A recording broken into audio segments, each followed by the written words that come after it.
여러분, 대출금리가 하늘 높은 줄 모르고 계속 올랐잖아요. 기준금리가 오르니까 한국은행 기준금리가 지금 3.25%가 됐어요. 작년 8월까지만 하더라도 대한민국의 기준금리는 0.5%였습니다. 0.5%예요. 그런데 그게 오르고 또 올라서 3.25%까지 올랐으니 그에 따라서 대출금리도 쭉쭉 계속 오를 수밖에 없었죠. 그죠? 오를 수밖에 없었습니다. 그런데 너무 많이 오르니까 야, 이게 시장에 영향을 많이 미치겠구나. 그런 생각을 정부에서조차 금융당국에서조차도 야, 이러다가 위험할지도 몰라. 부채 폭발의 위험이 있을 수도 있어.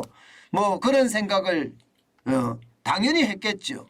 그런 생각을 하면서 대출금리 내려라 이거야. 대출금리 내려라. 실제로 말입니다. 금융당국에서 대출금리 내려라면서 말입니다. 현장까지 가서 점검을 하겠다 이렇게까지 이야기했습니다. 현장까지. 대출금리를 얼마나 내렸는지 전수조사까지 꺼내 들었고요. 그러니까 금리가 내려가긴 내려갑니다. 내려가긴 내려가요. 여러분, 주택담보대출 금리 하단입니다. 하단. 하단 인하폭이 0.22%포인트였습니다. 0.22%포인트. 내려갔다는 거죠. 내려갔다는 거죠. 그렇지만 여러분, 이게 하단은 내릴지 모르겠는데요. 상단은 말입니다. 오히려 올렸어요 또. 보시는 것처럼 하단은 주택담보대출 5.38%에서 5.16%로 내렸거든요. 0.22%포인트를 내렸습니다. 그러나 상단은요. 7.36%에서 7.72%로 올렸습니다. 내린 것만 있는 것은 아니에요. 올렸어요. 올렸어요. 물론 전세자금 대출은 내렸습니다.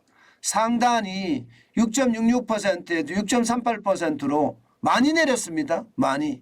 6.66%, 6.38%로 내렸으니까 말입니다. 게다가 하단도 5.32%, 5.12%, 5.10%로 내렸습니다. 전세자금 대출은 상단, 하단 다 내렸죠. 그죠? 상단, 하단 다 내렸습니다. 특히 말입니다. 상단 같은 경우는요. 6.66%에서 6.38%까지 내렸으니까 0.28%포인트 내렸는데요. 0.28%포인트. 많이 내렸죠. 굉장히 많이 내렸습니다. 신용대출금리도 내렸습니다. 하단은 올렸어요. 6.20%에서 6.2%로 약간 올렸어요. 0.02% 올렸는데 상단은 7.47%에서 7.25%로 내렸습니다. 그러니까 7.25%까지 내렸다는 것은 0.2%포인트를 내렸다는 거죠. 그나마 다행이라고 해야 되나요? 그나마 다행이라고 봐야죠. 어쨌든 금리를 내리니까. 그렇지만 이게 내려도 높다. 내려도 높다 이렇게 생각을 합니다. 내려도 이게 7.72%라는 숫자는 결코 낮은 숫자는 아닙니다. 물론 앞으로 더 내리게 하겠다는 그런 의지까지 보이고 있습니다. 정부가 말입니다. 실제로 보면 각 은행들마다 이게 대출금리를 쭉쭉 내리고 있어요. 신한은행은 주담대도 그렇고 전세대출도 그렇고 신용대출도 그렇고 0.22%포인트를 내리고 있고요. 하나은행은 마찬가지로 0.12%포인트를 내리고 있습니다. 우리은행은 전세대출은 0.48%포인트 내렸고요. 신용대출은 0.22%포인트 내렸습니다. 농협은 전세대출, 신용대출 0.21%포인트 같이 내렸고요. 국민은행은 신용대출만 0.21%포인트 내렸습니다. 아마 금융당국의 압박이 계속될 거니까 아마도 더 계속 내리지 않을까 그렇게는 예상이 됩니다.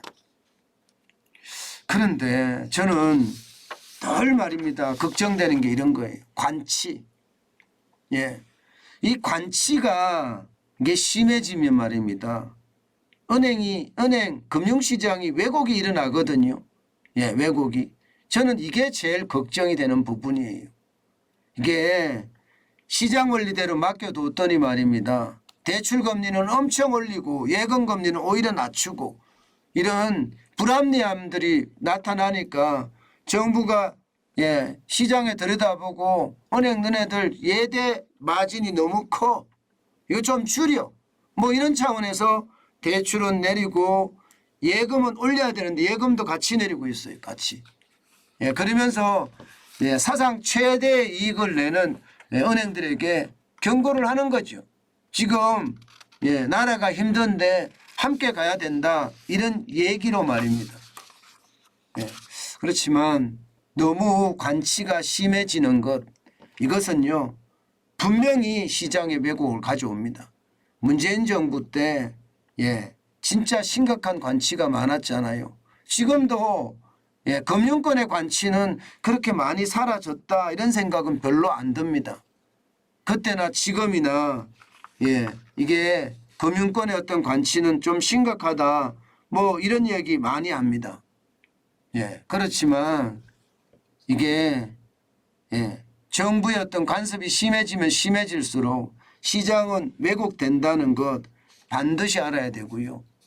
예, 금융당국에서조차 경제 위기이기 때문에 관여를 안 할 수가 없다 이런 이야기 뭐 충분히 이해할 수 있는 부분은 있습니다. 그렇다고 하더라도요. 예, 시장은요.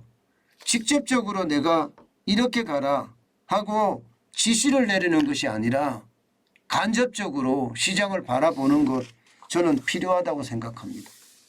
예, 관치는 결국 또 다른 시장 왜곡을 불러온다는 사실 예, 반드시 명심하고 시장을 움직여야 되는 것은 아닌가 예, 저는 그런 생각을 많이 합니다.